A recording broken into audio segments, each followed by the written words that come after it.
okay, this is the Donna Cruz experience. This is like, I think we've made it. Why would you say yes to this? Who's gonna watch us? Well, you know what's funny was during that time, the world had the Jonas Brothers. And maybe we get some sympathy points for having been abandoned. I mean, not having a drummer. What is something that just... Right, the GOAT? Hi, if you're watching this, Kim G1, such a big fan. Can't wait for your next show. Please come back to the Philippines. That's spoken like a true fan. I know. You're a really good interviewer. Oh. Yeah, you're really good at this. Thank you. It's like I got goosebumps like maybe 4 or 5 times. That's a lot. Hopefully my mental focus is great because I'm all over the place. This might not be under 20 minutes. Hello everyone and welcome to a new episode of Once and Always a Fanboy with me, your host, Chris Cantada Force. Today is my birthday. I turn 40 years old. Damn, time really flies without you knowing it. And what better way to celebrate it than to have someone who I literally grew up with. We were high school batchmates as well as members of the high school theater club. We were in a couple of high school bands together, but we ended up being part of a band that changed our lives. He was my groomsman in my wedding, and we both share a love for Park Eun. Fangirls and Fanboys, Yael Yuzon of Sponge Cola. Yeah. Happy to be here, man. That's a great intro. Oh, thank you. I like the Park Eun part. Yes, because that's true. It's true, very true. Yes. And she looks exactly the same. Stop it. No. I mean, not like she also looks like your sister. So sorry to ruin that for you, but she looks exactly the same. Like when you see her in person and you see her on screen, and it's like she's so pretty. Yes. Magnetic. Magnetized. Yeah. So we've been through a lot together, and now it's time to, I guess, sift through the things we can actually publicly share. Most of it is like that's true. There's not a lot of intrigue. Yes, that's true. Yeah. So I guess I want to start with you from the beginning. Was music, or singing in particular, a childhood dream, or which came first, theater or music? I think it really was music. It was just something that I could do. And I remember being on board a tricycle, and my classmate, his name is John DiMagila, friend of mine. He's like, you know what? You can sing. Maybe you should be a singer. And then I'm like, I was easily convinced. I was like, yeah, maybe I should. Maybe I should start writing some songs. So this was like at the age of maybe 11, 12, I started writing songs. So I went straight from thinking I should be a singer, saying yes to the idea, and then straight to writing. What was your earliest memory of me? My first memory of you were playing The Wallflowers. I remember it was the song One Headlight. Yeah, I love that. I love that song. No, you know what? Wait. It was Awit Nacionalista first. Because you were already performed your song there, which won first place, and we won third place. And then eventually I went to your gig where you played One Headlight by The Wallflowers. Yes, I love that song. And I remember that. And I remember that you were smiling because you were pretty chill, because you were like way better than everyone at that point, like musically. So you can smile and not be... We would look like we were answering like a math long test while playing because we weren't that good yet. But you were already relaxed enough to like, I can smile while playing this. You can do like blues solos, like the pentatonic, ever so reliable pentatonic, clean, and you do it so well that you could just be like, you could also converse while playing, which was a big thing back then. In high school, I think we were in 2 bands. Whitechapel. That one. Or I don't think we were in Whitechapel at the same time. Yeah. Because I remember Mahogany with Leon. Oh, wow. And I remember I played bass. Yeah. J6th was with With JP. JP. Yeah. But we were just kind of messing around. Yeah. Like, I remember telling people when we were doing those bands that I'm not going to unleash the songs that I'm writing. Yeah. Because I'm going to one day form a band. We were covering. Yeah. And then you formed Sponge fourth year. Did you form it? I remember because you won the Battle of the Bands. But did you form that band because you wanted to join the Battle of the Bands? No, actually, Battle of the Bands called me. Wow. And then they were and then they were like, most people here are doing like covers of Limp Bizkit, Incubus, and Korn. Okay. And it's kind of disappointing that no one's like playing original stuff except for maybe 2 bands. All right. Or 2 or 3. And there were like 9 in total. So back then Rayfab, who would become our first manager, he was like, "Yo, maybe you can like play like original songs, join as like a solo artist, and be like a Yael Yuzon thing." And I'm like, I'm not gonna do that because there's no way I'm gonna be like, because there was a stigma back then. I didn't want to be like an acoustic performer that Yeah, would like do a lot of falsettos. because that was our time. Yeah, that was the phase. Yeah, so I was like, I didn't want to be like that. I wanted to be a band, and I wanted to have distortion while singing. I didn't want it to be like acoustic guitar all the time, like Yeah. one or two songs. Like when you have like a Goo Goo Dolls album, Yeah. will There's have gonna some be a- there's acoustic gonna be an guitar, acoustic, yeah. and there's gonna be an acoustic song. But I wanted to be that kind of band, like versatile, with the ability to kind of sound like the chaos in our hearts, not just Wow. like Okay. not just sound like like falsettos and high notes and lovey dovey. Yeah. Yeah. So there. I just looked for four other dudes. Who were the original members of Sponge? The Not original Cola yet. members. Sponge. Original members: Vinti Lava, who was also a theater guy. We were part of the same org with all three of us. And then Gosh Dilay, my classmate, Ah, yeah. Yes, of and course. Ryan Tihanki, also a classmate from H, drummer. And Datu. and no, Datu would join later on because he would play perks, Yeah. and it wasn't really part of like what was standard back Because then. Chico Sai. Yeah, because had, Chico Saya, yeah. had Yug playing like auxiliary drums. Yeah, So maybe we could do that. But like at first, it was just really, Vinti, me, Ryan, and Gosh. And then back then, Gosh didn't know how to play bass. So we were like, I asked my brother, and he's like, bass is easy. It's like a guitar with just four strings. Yeah. And then just press this, and then let's see where it goes. But Gosh knew how to play the guitar. Yeah, he knew how to play guitar. You just get the tops. Yeah. So that's pretty much it. And then Ryan had a drum set at home. So, of course, if you have a drum set, you're automatically a drummer. Because, of course, it's also a very expensive instrument. Yes. So, not a lot of people could play drums Yeah. back then. So, yeah. And then Vinti had a guitar. And it was like I remember it was a Strat. So, it was like, Yeah. hey, nice Strat. And Like it's a white with a white. black pick guard, and which was unusual. So, it's like, it felt very limited edition. So, he must be good, right?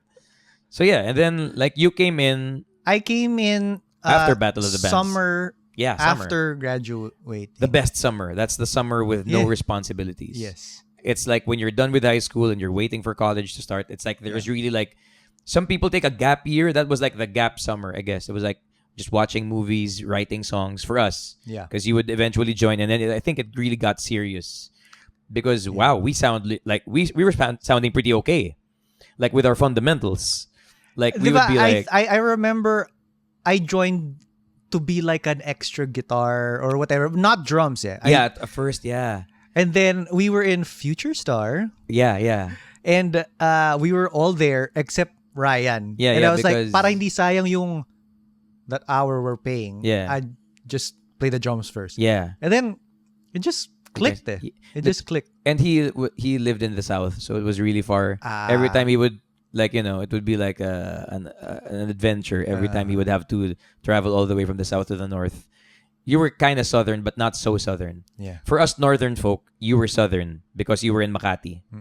But he was like Sounds very south. Game of Thrones. I know. From the Still, it will eventually lead to the Thrones addiction. But like, yeah. So, and then you started playing drums, and then we started practicing a lot. And I remember like sometimes friends would sit in during rehearsals, and they'd be like, and these are like friends who are also musicians. They'd be like, "Wow, you guys practice standing up." I mean, because not a lot of people would practice standing up. They would be like sitting down, legs kind of crossed, kind of playing like that's nothing. But we were already performing Yeah. while practicing, so we were really into it. How did we become Cola? How did that Cola? Okay. What happened was we won Battle of the Bands in Ateneo, and then we won. Oh, sorry, Holy Spirit first, and then Ateneo, and then we were like, guys, we won twice. yeah, won twice, yeah. And it's like there's already a band called Sponge. In the We need to States, add yeah. another word because we need to be searchable over at Yahoo. Because this was pre-Google too. It was Yahoo, Alta Vista, and Web Crawler for your search engines. Alta Vista. Yeah, old stuff. So we added Cola so we could be searchable. and it was something that was right in front of us because we were in a place called Uncle Tats in You know, I Quezon think City. I was You already there? there. I was.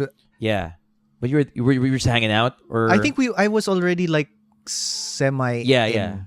yeah. Like we were like in a scene. Yeah, yeah. Yeah, yeah. Whatever that scene was, we were And already then like hanging out. we were just picking out words. Yeah, And dog and cat were the first two words. I think Yanni was there, and then Ryan Villena was also there. and I think the reason, as I remember, a cola because Filipinos love drinking Coke. Yeah, and it's also And like I it's don't like, even drink water. Like back Yeah. then, I know. I started drinking water. I was 30. Yeah. I would just drink Coke all the time. I feel like the early years of Sponge Cola can be divided into the Crazy For You Kazaa era, the EP, and then Palabas. How was it like the power of Crazy For You and the power of wala pa yung no Spotify, no Yeah. nothing. It was Kazaa, Yeah. and we were lucky enough that that song happened to be downloaded a lot by a lot of the girls' schools in the surrounding. And boys' schools too. Because all the guys were using it to sing for the girls. We recorded demos. Yes. Before, you know what? It started with the live version first. Kublais, Over at yeah. Kublais. And then these files, which we already had, we placed them in Eagle's hard drive along with our demos. We didn't know that if you're a Kazaa user, you're also a seeder. Yeah. Because we didn't know that back then. Yeah. So eventually, people started downloading the songs. It just kind of leaked, and we figured out, because we're seeding. Yeah. So eventually, that was probably like one of the first ever viral I think Filipino songs ever. That was one of the things that really helped us. Yeah, it did. Yeah. It really does help to have your song heard, especially when it felt like a secret, like a hush hush secret, like an underground thing. So people were like, "What is this artist?" Because back then we came at a time when there were a lot of alternative bands who were starting to kind of blossom, like The Calling and like Yes. I think a young version of Nickelback, maybe. Like all these bands that were kind of almost like country but had a lot of distortion or some distortion in it, and they would sing love songs. So we were kind of like a counterpart, I guess. Yeah. So that kind of helped with the wave. But yeah, it was really piracy and the feeling of something being a cult secret. Yeah. After that, the EP, and I feel like that was the first time we really wanted. Okay, we want to make professional sounding music. Like we recorded drums in a real studio. In a studio with someone pressing record, not just us running. Like before we would be like, time to record, press record, and then run to your instrument and then record. Someone was pressing stuff. Yeah. That was the EP that we were going to radio stations. Yeah. We were really hustling. We did the legwork. Yeah. The label work. We did that, the two of us. Yeah. We would like drive to a radio station, like a bunch of kids, and be like, "Hi, we have a CD." And you could see na parang, okay. Just like the station and obviously, managers. Yeah. no one played us. No one played it, yeah. Because you need some backing for that stuff. Yeah, no one played us. And, Yeah. Thankfully, NU107 did Yeah, play. yeah, they did, yeah. They're the only ones who did, yeah. So, Palabas. Boom. First album, major label, Sony. So, for me, for someone who dreamt of, Yeah. of being in a band, like I grew up like watching all these, like That Thing You Do, Yeah. all of those. Signing a record deal. Yeah. Were you like, oh, we made it? How happy, how ecstatic, or were you like, no, this is just the beginning. We have to. I was under the impression that it was like, okay, now it's super serious because now it's like there's like corporate, and I knew that we were gonna have to work harder than ever. And I like sports, so that's like that was my mindset ever since. Like now it's time to separate the men from the boys, like be all responsible and stuff with music and everything. And but you know what? I remember the exact moment when I felt like we've made like a huge dent. So I remember we had a gig that the label organized in Robinson's Kainta. And I remember Ray Fab, our manager, wasn't there. So I'm like on the phone and he's like, I was asking him, who else is playing? No, it's just you guys. And I'm like, why would you say yes to this? Who's gonna watch us? Just us in a mall? This isn't a school. It's like there's still like captured teens to watch us, and then when we arrive, it's like two parking lots full of people. And it's not even just our standard crowd of like school guys and girls. Like there were dudes there who were older than us who had like mohawks and black t-shirts and Chuck Taylors, and it was like the metal kids were here. Yeah. And they were moshing to our slow songs. Even like we were playing Neon Kazaa, and they were like moshing to that in like a slow-mo mosh, non-mocking, serious kind of way. So it's like, and then like I remember looking at the overpass and people were watching from the other street. It's like, I'm still getting goosebumps. And then we couldn't leave. We had to play a second set because people got mad after playing like 7 songs. They were like, more. So we played another set. And then we couldn't leave because they cornered the entire stage area. The van had to enter, your van had to enter the tent. And then when we drove past the people, they were shaking the van. And then I'm like, because I'm also related to a bunch of like actors and artists. My cousin, Donna Cruz, would have like a similar experience in a mall show. And I'm like, okay, this is the Donna Cruz experience. This is like, I think we've made it. But still, level-headed me and hardworking, whatever, I was still like, this is still like the tip of the iceberg. There's more to climb. Yeah. And to this day, that's still the mindset. Yeah. Wow, something to take away early in the video. But like, it's really like, it was the start. And it's still like, it's not done. I'm not done yet. So, So after Palabas, there was transit, and then that was after college. We weren't studying that's anymore. why it was transit, because we were in transition of like, like a bunch of college kids now done with school. It's a sophomore album. People are afraid of that because if your sophomore album sucks, then it's probably an end. So there's a lot of pressure. And we had producers now. Like, we had producers for Palabas. Like Jorel helped out, and Mong of Jigosai, and Jorel of Kwan. For sure, and Happy Meals, And Zach Lucero mastered Palabas. But like, they were there for the mixing part mostly.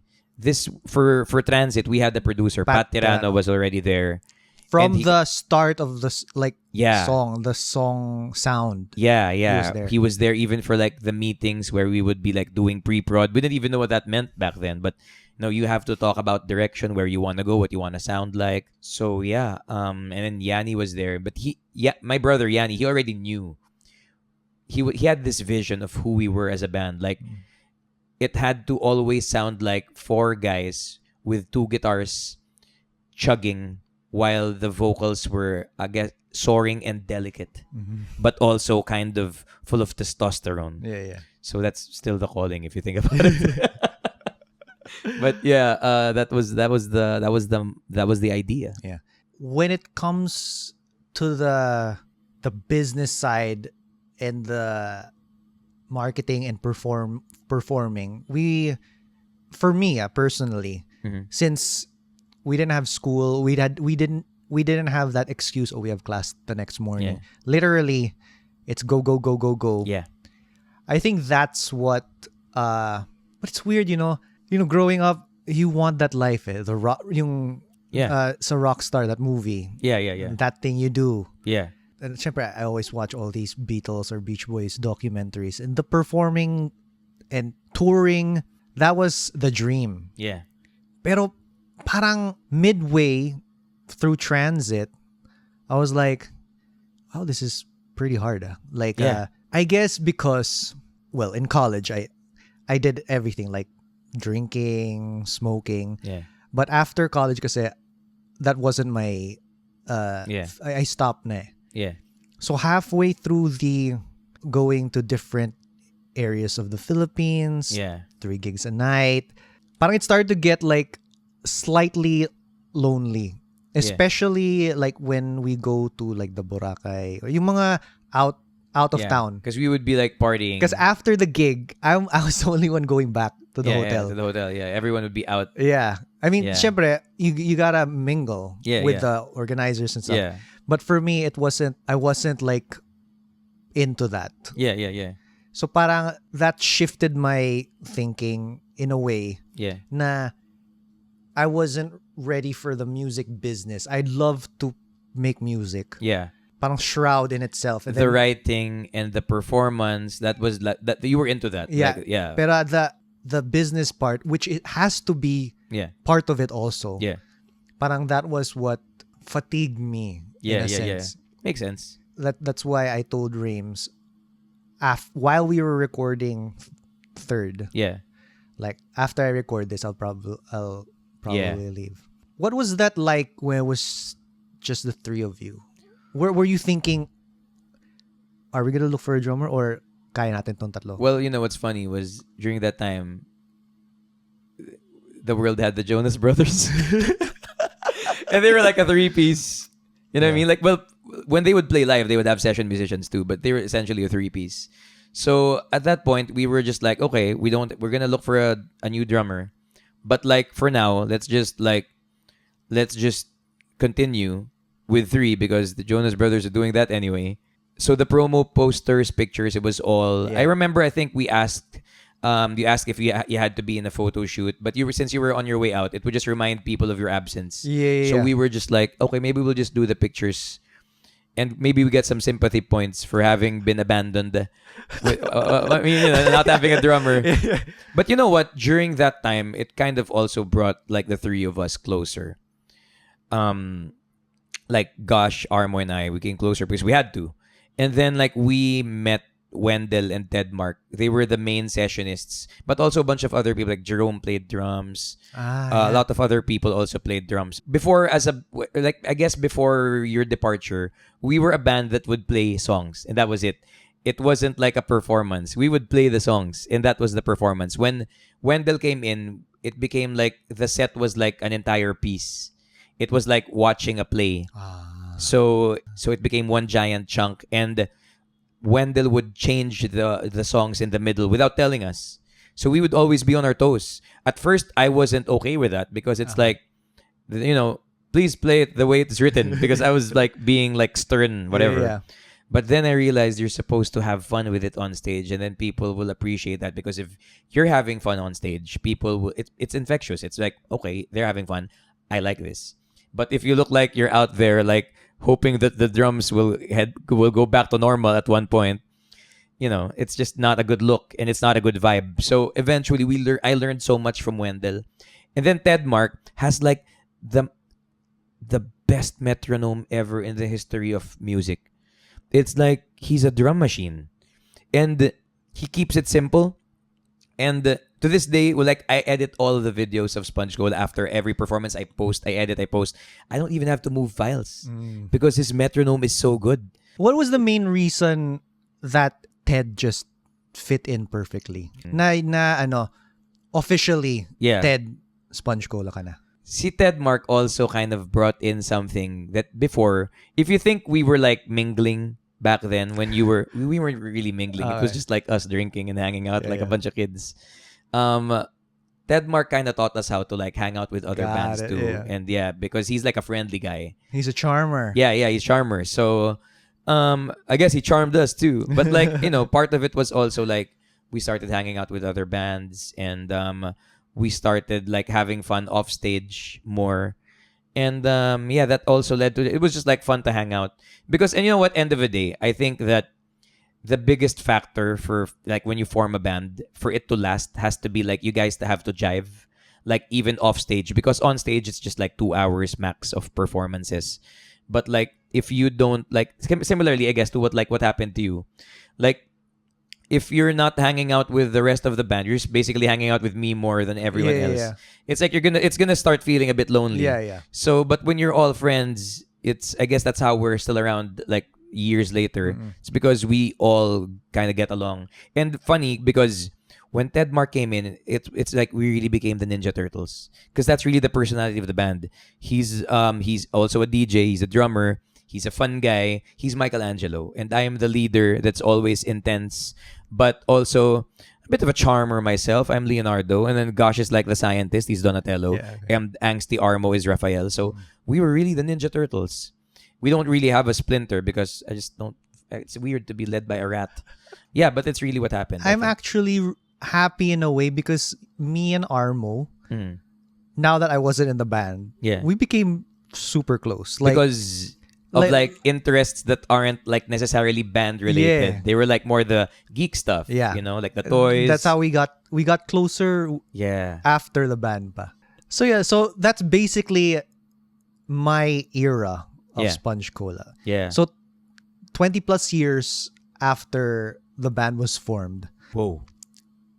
Oh nga no. 20 plus. Yeah, yeah, tama. It's at 2025, I just realized. So, like, how is it like being a performer now compared to how we started? Like, now of social media, because 20 plus years, I'm sure you've seen The evolution The of the evolution, scene, yeah. everything. You know what? Because of the training we had from doing all the online stuff, like I remember being part of forums with like a fake name. I was doing the Kevin Durant thing. Like, you know, I was doing the KD thing. Like, and I was the also Yahoo, like, the Yahoo groups. yeah, yeah. But in Yahoo groups, I was me. Oh, yeah. But like in other forums, I'd be like a fan. So like I'd defend us from like all the haters, all that stuff. I did all that work all the time. That I guess that prepared me for this day and age. That's more the It's that full music of haters. Yeah, yeah, and also just generally you need to be social media savvy. Yeah. At this point, you are now known to many up and coming artists as like like a mentor. Yeah, I mean, kind of. Yeah, and also an asawa ni Karil, who is the anak of Shasha, who is the anak of referee Thrill in Manila. So it's a very long line. For those up and coming, what do you think are the mistakes these young kids are doing nowadays that feel like they're limiting their growth? And what are, on the other side of that, what do you think they're excelling at? Let's go with excelling at right away. You know, the talent level is just intense. It's like kids who are not even kids, like, you know, 17, 18, 19 years old. Yeah. They're playing like they're seasoned veterans. Because of course they also have access to like tutorials. Yeah. And they have instruments now, because before, like, not a lot of people had instruments. Yeah. So like I said earlier, like if you have a drum set, you're a drummer. Yeah. So that talent level is just off the charts, and like there's such great songwriters now. But I guess if there's like a mistake that I see sometimes when you go for that quick applause, like let's say when you start playing covers, I really have to keep pushing that button for like artists. Sometimes when I'm watching an artist also very established, like I'm not gonna name names, but like someone established, I'll watch a set, and this person, I'm trying to avoid pronouns, this person will play like, or this band or person will play like half a set of covers. I'll really call them out. Half a set. Yeah. I'll be like, yo, why aren't you playing your songs? And why are you medleying your hit songs together like they're nothing? Why don't you play them like full songs? And then said person or band would be like, well, because they're kind of old. And I'm like, no, they're not old. They're classics. And you have to keep playing them for them to stay, for them to not be forgotten. Because you know what? It's on your head if you think that these songs are forgotten. Just play them. Yeah. So I would do that. I would help.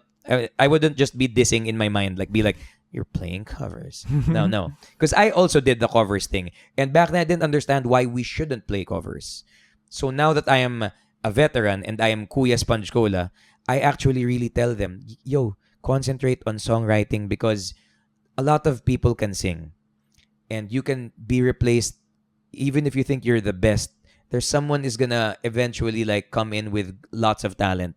But if you're a songwriter, no one can sing that song except you. I mean, some people can sing it, can match your notes, whatever. But when you're listening to a song and you're hearing a story and you're experiencing it, you know that he wrote that song. She wrote that song. This is really the thing. This is the original, legit experience. This is not like a photocopy of the thing. This is the thing.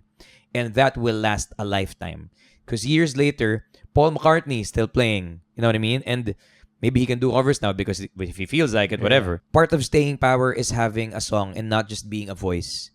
And I think that's something that should be like really like pushed for all young artists out there, because sometimes you're going to resort to a cover to get that quick applause. But you know what? They're going to clap for you a little bit. But when they remember that, when they go back to that memory, they're going to listen to the original version, not yours. So, or That's maybe they true. might listen to your cover if you recorded it. But why waste your time singing someone else's songs when you can be original and share your. Don't just be a throat. Don't just be a tongue, mouth, lips. Be your heart and soul every chance you get, because you're the only you in this universe. Boom. Boom. Damn, that was good. Yeah. Mic drop, but it's floating. So, since this podcast is called Once and Always a Fanboy, what are you currently fanboying over? I've been listening to a lot of Chris Cantada lately. Seriously. No, because you know what's funny? The first time I heard Sally, I was thinking, guitar sounds so trebly. But you know what I realized? I was using crappy headphones. Because those were my gym headphones. My gym headphones are not nice. You know why? Because you're going to sweat in them and you're going to break. So when I broke them, I used my nicer headphones. And like, oh, sounds great. And I love the energy. I love everything about that song. I love the intensity of the drums. I love the backing vocals. How when you mix male and female vocals over a rock song, there's really like an anthemic quality to it that kind of makes you go gung-ho. Yeah, yeah, yeah. So I love that song. So I've been listening to a lot of Chris Cantada. And that's not a joke. It's if you check that's how I messaged you earlier. I'm like, hey, Sally's like has like the most number of streams. Yeah. But yeah, I also listen to Pablo of SB19. He has a song called Butata. And it's I'm sure you don't know what that means. It's like it's a term used for shot blocking in basketball. It's very kalye. So it's Butata. So parang, and I love basketball songs. Yes. And the riff that comes after the chorus, which you can argue is actually the chorus, it really feels like I'm mocking, I just blocked your shot, boy. And it's like I love the intensity of that song. So that's another artist that listening to. Of course, I listen to SB19, listen to Beanie. At this age, man, even when I was younger, I was trained by my brother to discount when you're listening, to remove these layers of marketing, layers of production. Like, if you're looking for distorted guitar, you're a musician. Just imagine it, if that's your preference. So when I hear songs, it's like I reduce it to its basic form. It makes sense because gamers out there will understand this. If you're let's say you're using this hero and you have extra money and you buy skin. Of course, you're gonna look good because it's like new skin, whatever. But you know what? It's the same hero. So when you hear songs, you can just remove the marketing, remove how artists are perceived. If you remove how it's sung or how it's performed, and just listen to the song that was written before you. Listen to the core of the experience of the songwriting, and then assess: do I like this? Do I not like this? And then you can proceed to go, why not? So that's how I examine and how I appreciate music. So I guess a lot of people, because I see people cringe when I don't mention rock artists when I'm asked like who I'm listening to. Really? But then again, because I'm not that square.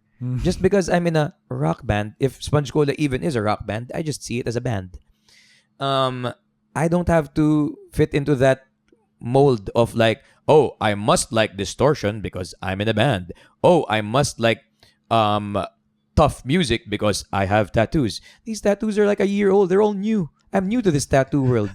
So it's like it doesn't have to, there are no rules. Just love what you love, like what you like, appreciate and respect everyone because everyone's got something, and just, you don't have to impress anyone with your taste. Speaking of tattoos, yeah, I've been telling you this. Where was this when I was getting these? Well, you know what? Now I'm gonna catch up eventually. But I'm not gonna do the sleeve. Yeah. So I'm really gonna look like, my brother calls it, I look like an 80-year-old girl's notebook. So my goal is to have like individual, unrelated tattoos everywhere. But I think I might save this area. But I'm saying that now. I know. I said I wouldn't go under the sleeve. You know when I saw a photo of you when you did the half marathon, yeah, and then sleeveless, I'm like, dude, come on. Yeah, I know what you mean. You can't hide it. What's your current favorite, and what is something? Tattoo? Yeah, and what's something that I'm sure you're gonna get in the next few months. Current favorite tattoo. That's really hard. I like all of them, but you know what? Maybe right now my favorite would be this. What do you call it when it's a circular band thing? Is there a term for it? Is there a technical term? I'm new to this. I have no idea. So it's a circular thing Like because a band or something. it's reflective, not just of like it's my favorite places in one band. So it's like this part is like the Middle East where we always play and the food is great, and this is like North America continent. So like this is North America, so it's like Canada and the US.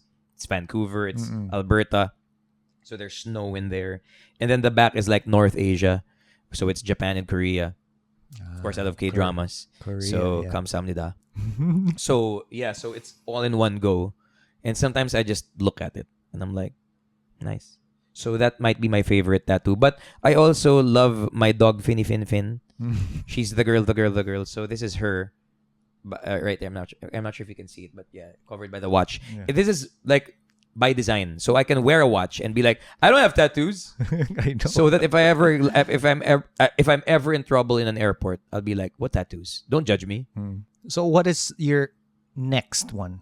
Which I think you'll be It's getting funny that very there's soon. really a next tattoo. It's There true. is, yeah.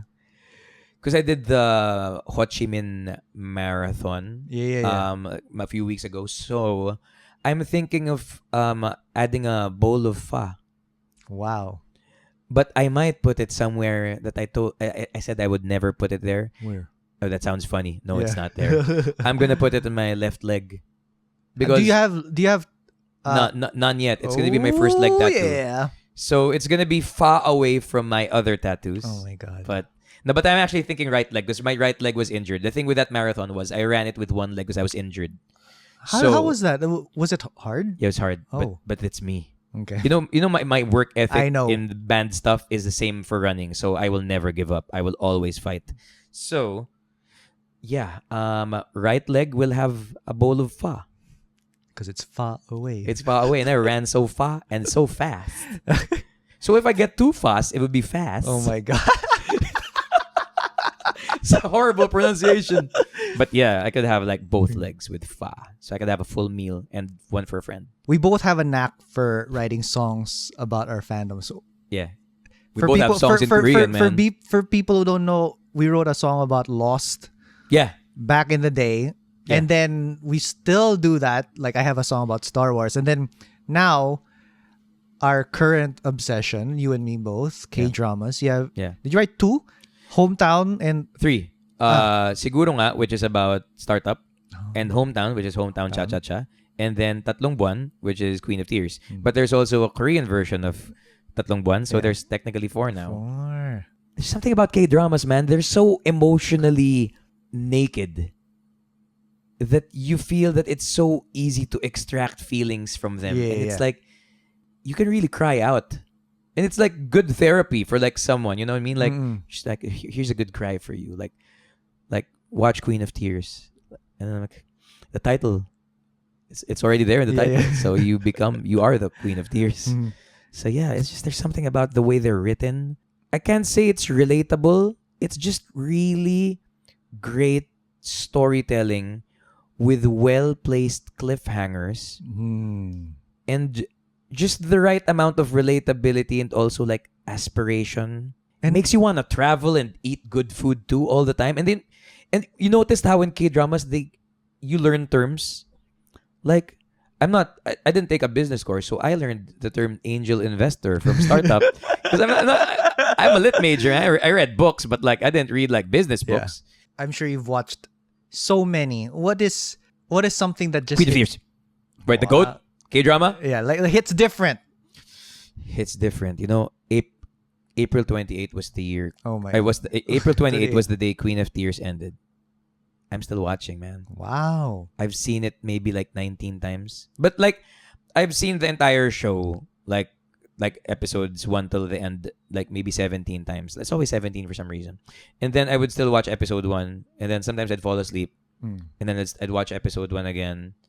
And like sometimes I'd notice like new things or like focus on some other characters when I'm watching a scene.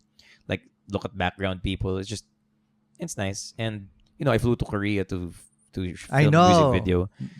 And man, there's really like, you know that the K-drama is magical when you get goosebumps just entering a place and seeing how in your head it's gonna be super grand, but then when you get there, it's a quaint restaurant because real life. I mean, Yeah. it's fiction, but it's right there. And it's like, I remember smelling the wood of the chair and thinking, wow, it smells like wood because they shot this months ago. But like, they were here. So yeah. Are you a English dub guy or a No, Korean? never Okay. do that. Okay. That's disrespectful. No, but this is just me being a purist. Yeah. I know for sure. If when you're you have to respect the craft of the actors. You have to hear their Exactly. real voices. Yeah. You know, it's not so tiring to read subtitles. Some people are allergic to subtitles, man. But it's like you want to hear the actors. They, especially like in K dramas, they do like workshops. They do readings. They invest so much time. And these actors like went to drama school. You're not gonna experience the emotion listening to an American. Yeah. No offense to Americans. Yeah. It's just that it's not even that they're American. It's just like the voiceover. Yeah. I mean, the voice actor. The voice actor. Voice acting is also a talent that in itself. Mm. But like, we're here. We signed up to hear Kim So Yoon. Like, Kim So Yoon can just make me cry Really? because of this thing he does where it's like he's just holding it in every scene. And sometimes I literally found myself touching the TV parang, yo, you can let it out, man. Because I'm crying for you. Because you're not releasing anything. So you can see like the tears swelling up. But they're not falling. So my tears are down. And like, bro, just release it, man. Just release it for the both of us. I'm literally like touching the screen. You saw him, right? Yeah. In Singapore. Yeah. Was this with you and Kay? Was this the No, one? Kay wasn't there yet. I was just me. Ah. But I'm the bigger fan, I think. Okay. Okay, is also a fan, but like I'm the bigger fan. I'm the guy who flies to Korea. Yeah. Kay is the person who will say, "Are you sure?" I mean, she would love to also, but like I'm the bigger fan. Yeah. So like just seeing him there, it's like, brah. I remember I kept saying, brah, you're here, brah. But man, we cried together. So like, man, brah. I was thinking of all the scenes, and I was thinking of that scene where he was like explaining why he's so cute and this is a problem for being like in episode 1, like in front of the convenience store. So like, man, all the scenes were just like kind of rushing. I'm such a fan. And he's like saying hi to everyone. He's like a pleasant dude and he's funny and he's charming. Yeah. And you can tell that he's appreciative of his fans. And it's like that's a big deal for me. Yeah. Because as a guy who cried with you, I'd like to be appreciated. So he said hi to me like maybe or someone behind me. Or someone in front of me. I'm just gonna think it's me. I met Kim Ji-won. Again, it was a meet and greet. So it's not Yes. in my head it was we met Yeah. in like under normal circumstances. But like I was like, this was our distance. Mm. Of course there were like monoblock chairs I think between us. But like no, it wasn't a chair. There was something there. Photo, diba? Were you part of We the? also had a picture, yeah. I showed her my nail. At that point, I had like the same nail from episode 13, where she goes, Gwen siya na. Well, actually, the bad guy goes, Gwen siya na. What did she say? Did she say anything? Her mouth said, Yeah. but I'm not sure if that's what she said. But Okay. but if she said, I go, Okay. because that's Yeah. equivalent. Because Yeah. we speak Korean now. I know. Gwen siya na, Gwen siya na. Hi Kim Ji-won, if you're watching. Oh. She says she watches like fan videos. Oh. In my imagination. But hopefully, like, hi, if you're watching this, Kim Ji-won, such a big fan. Can't wait for your next show. Please come back to the Philippines. That's spoken like a true fan. I know. That's like every fan is like, Yeah. please come back to the Philippines. Please have a try our langka. Why langka? I don't know why. You're really good interviewer. Oh, Yeah, you're really you. good at this. thank you. It's like I got goosebumps like maybe 4 or 5 times. That's a lot. So, last question. Oh, What's happening with Sponge Cola this year? there is a conscious effort to try to write some happy songs because I can't keep writing sad stuff. Yeah. Although the problem is, what if the next K-drama I watch, I'm at the mercy of the next K-drama that I like. Oh my god. Because it's really going to depend. Yeah. Because it's like Hometown was a happy, fast song because Hometown was pretty chill. Yeah. Startup was not chill for me. I remember dropping my chopsticks watching the last episode and just crying and just letting it go. And I'm like, and I just slept. I tried to pick up my chopsticks while eating Korean food, of course. And I'm like, nah, okay, I'll just sleep. And then I was thinking maybe if I sleep it off, maybe the ending will be different. Maybe they'll end up together. But no, it's already been shot. That's not how shows work. And maybe in your imagination. Yeah. But yeah, I'm at the mercy of the next K-drama because I could be writing another sad ballad. Mm. But yeah, some of the songs we've already recorded All right. are gonna be like happy, chill, road trip songs, maybe even beachy songs. So the idea of our releases right now, it's like ordering iced tea in a restaurant where the waiter will go, do you want it bottomless or single serve? And like maybe bottomless if I'm bitten. So this is like a single serve. So it's like releasing singles, but Mhm. then it becomes an album if the songs arrive. Yeah, yeah. So it's like they get bundled after the After the after yeah. So yeah, so that's probably gonna happen. Like maybe the bundling will probably happen around September, maybe last quarter. If you have any final words, you can. Hi to everyone. Support all the artists out there. Support podcasts. Just whatever you can get your hands on. Because people like we see the production value of whatever Chris Cantada is doing here. It's like multicam and all that. It's amazing. So there's a lot of blood, sweat, and tears in all these projects that people do, and especially when you're like when it comes to music, like when we write songs, that's really like we're handing you our soul. So support and why don't you? I say it's nice to watch from your phones, but also like show up to live gigs because it's fun. Trust me. It's if you think it's fun watching from your phone, oh, you're gonna have so much fun watching live. So, yeah. Thanks, Thanks, man. man. Thanks. All Thank you. right. Appreciate it.